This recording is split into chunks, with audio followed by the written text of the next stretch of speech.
Selamat datang di episode lainnya. Hari ini kita akan menyelami sebuah kisah dari Shiva Purana. Kisah tentang Kalyana Durga di mana bahkan Resi Agung Narada belajar sebuah pelajaran tentang kerendahan hati.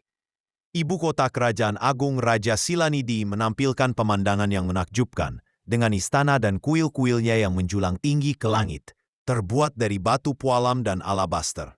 Alam berada dalam keadaan terbaik dan tercerahnya. Pria dan wanita di sana adalah yang paling indah dari seluruh umat manusia. Tampak seperti malaikat dan makhluk surgawi dari alam-alam langit. Sungguh sulit untuk menggambarkan dengan kata-kata kemegahan kota Kalyana Durga yang bahkan menarik para pertapa yang telah melepaskan dunia. Di mana-mana ambang pintu dihiasi dengan untayan bunga berwarna-warni.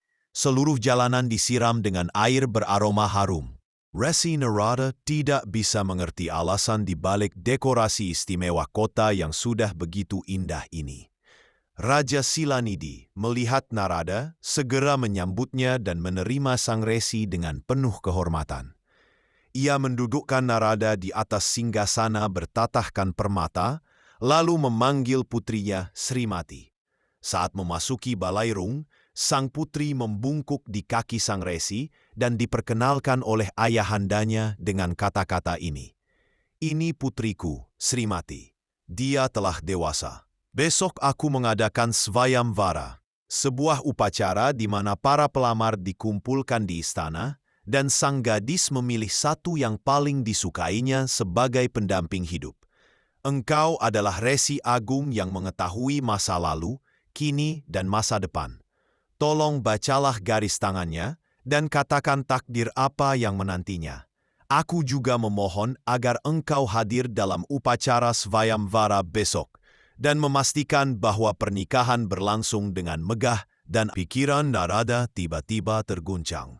Ia seolah tak mampu menahan panah asmara yang seakan-akan keluar dari kecantikan Srimati yang luar biasa. Ia pun memutuskan untuk menikahinya. Kepada sang raja, ia berkata bahwa Srimati setara dengan Dewi Lakshmi dan akan mendapatkan suami yang setara dengan Dewa Vishnu.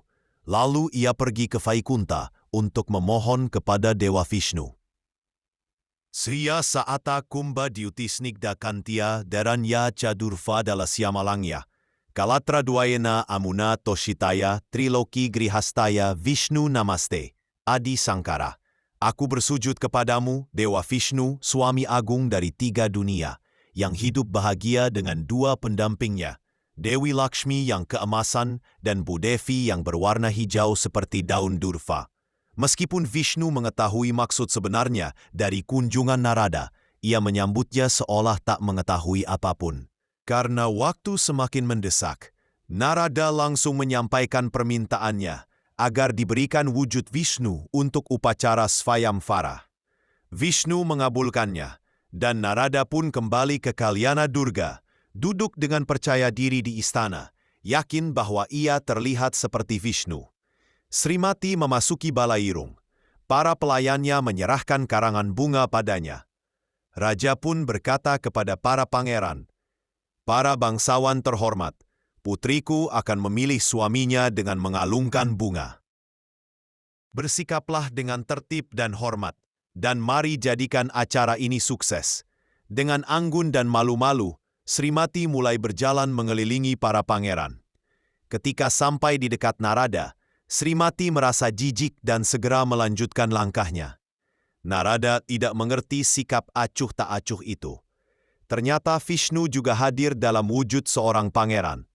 Srimati sebagai pemuja sejati langsung mengenali wujud sejati Vishnu dan tanpa ragu mengalungkan bunga padanya. Raja Silanidi sangat senang dengan pilihan putrinya. Vishnu pun membawa Srimati bersamanya dan menghilang dari balairung. Para tamu bersorak memuji pilihan sang putri, sementara para pangeran yang gagal pun pergi dengan kepala tertunduk. Narada sangat terpukul. Ia merenung, siapa dia? Apakah itu Vishnu sendiri? Jika iya, mengapa dia membuat anugerahnya sendiri tak berlaku? Apa salahku sampai dia mempermalukanku seperti ini? Jika dia boleh memiliki 3 istri, mengapa aku harus tetap membujang? Mengapa dia mempermainkan para pemujanya? Apakah aku salah karena terlalu percaya? Tiba-tiba, para pelayan putri tertawa mengejeknya. Mereka menunjukkan cermin. Narada pun melihat wajahnya, berbentuk monyet walau tubuhnya adalah tubuh Vishnu. Dalam rasa malu dan marah, ia bergegas ke Vaikunta untuk mengutuk Vishnu. Saat ia sampai, Vishnu diam saja, tapi Dewi Lakshmi tampak khawatir. Narada berkata, "Tuhan, aku datang padamu dengan percaya, tapi kau mempermalukanku. Apakah adil merebut gadis yang sangat kucintai dan memberiku wajah monyet? Aku mengutukmu. Dalam inkarnasimu sebagai manusia, kau akan menderita karena seorang wanita, dan hanya ras keralah yang akan membantumu menyelamatkannya." Namun Vishnu tetap tersenyum tenang. Melihat ketenangan Vishnu, Narada sadar akan kesalahannya.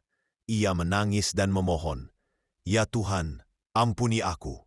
Potong tubuhku dengan cakram sudarsanamu. Itu pantas bagiku karena telah mengutukmu." Vishnu menenangkannya. "Narada, lupakan masa lalu. Semua ini adalah kehendak Tuhan yang Maha Esa. Untuk keselamatanmu, carilah perlindungan kepada Dewa Siwa, sang penguasa segalanya.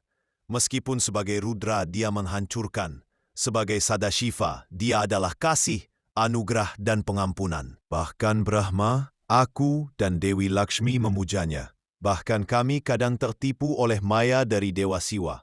Karena itu, selalu dengarkan kisah-kisah suci tentang Siwa dan kunjungilah kuilnya." Narada pun mulai mengunjungi tempat-tempat suci Siwa.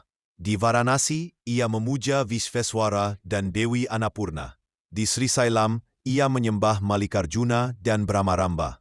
Di Kalahasti, ia menyembah Kalahastiswara dan Jana Prasunambika. Di Chidambaram, sebagai Nataraja. Di Tanjavur, sebagai Brihadiswara. Di Madura, sebagai Sundareswara dan Minakshi. Di Rameswaram, sebagai Ramalingkeswara dan Parvata Vardhani. Di setiap tempat ia berdoa agar tidak mengulangi kesalahan terhadap Vishnu, Dewa Siwa. Melihat pertobatan tulus Naraga, mengampuninya. Sungguh, hanya Siwa dan Vishnu yang begitu agung hingga memaafkan mereka yang telah menyakitinya. Jika Anda menyukai cerita ini, jangan lupa untuk menyukai, membagikan, dan berlangganan untuk mendapatkan lebih banyak kisah spiritual. Sampai jumpa lagi. Tetap diberkati.